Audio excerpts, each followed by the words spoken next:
ती soya sauce, अन्डा,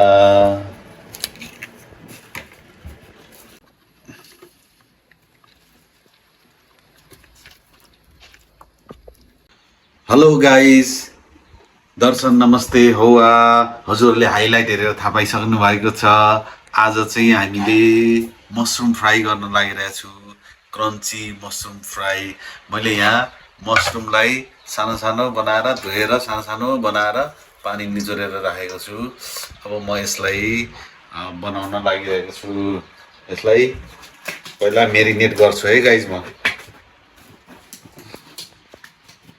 म पहिला एउटा बोलमा राख्छु।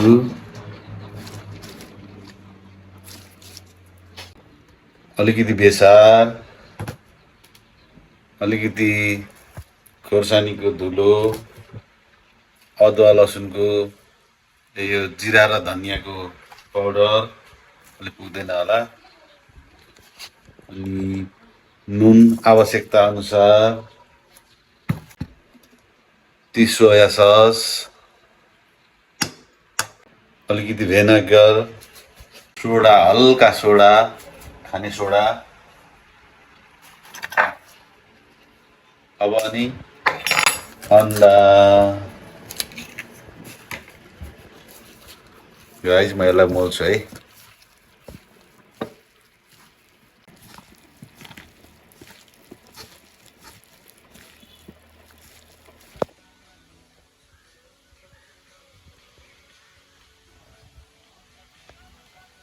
मैले मैदा लिएको छु अनि कर्नफ्लोर लिएको छु। अरूलाई त्यसै गरी खोर्सानीको धुलो अनि जिरा र धनियाँको पाउडर, नुन आवश्यकता अनुसार थोरै,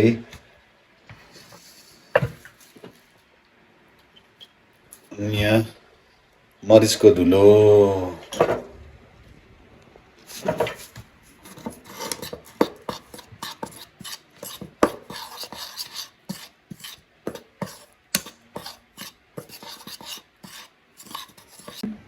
गाइस मेरो अब रेडी भइसकेको छ। तेल पनि तातिसकेको छ। अब म मसरुम फ्राई गर्न जाँदैछु गाइस।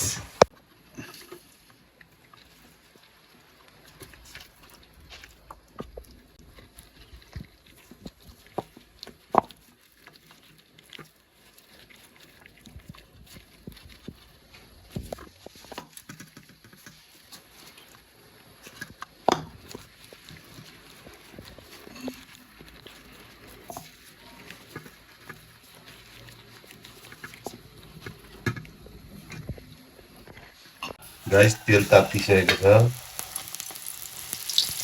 मसरुम हाल्दैछु म।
गाइस हाम्रो भिडियो यहाँहरूले अन्तिमसम्म हेरेर साथ दिनुभयो, यहाँहरूलाई धेरै धेरै धन्यवाद।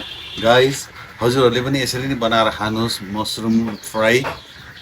यो माछा मलाई त त्यो सानो माछाको याद आयो। एकदमै मिठो, एकदमै टेस्टी हुँदो रहेछ। अल्छी नगर्नुहोस्, मिठो खानको लागि त अलिकति मेहनत गर्नै पर्छ नि, होइन र? हजुरहरूले पनि यसरी नै बनाएर खानु भने पक्कै तपाईँ फेरि दोहोऱ्याएर बनाएर खानुहुन्छ। गाइस हजुरहरूले हाम्रो भिडियो अन्तिमसम्म हेरेर साथ दिनु, यहाँहरू सबैलाई धेरै धेरै धन्यवाद। र हाम्रो भिडियो हजुरहरूलाई मन पर्यो भने प्लिज लाइक, कमेन्ट, सेयर र सब्सक्राइब पनि गरिदिनु होला। हस् त गाइस, फेरि अर्कोचोटि भेटौँला, अर्को भिडियोमा भेटौँला। By by.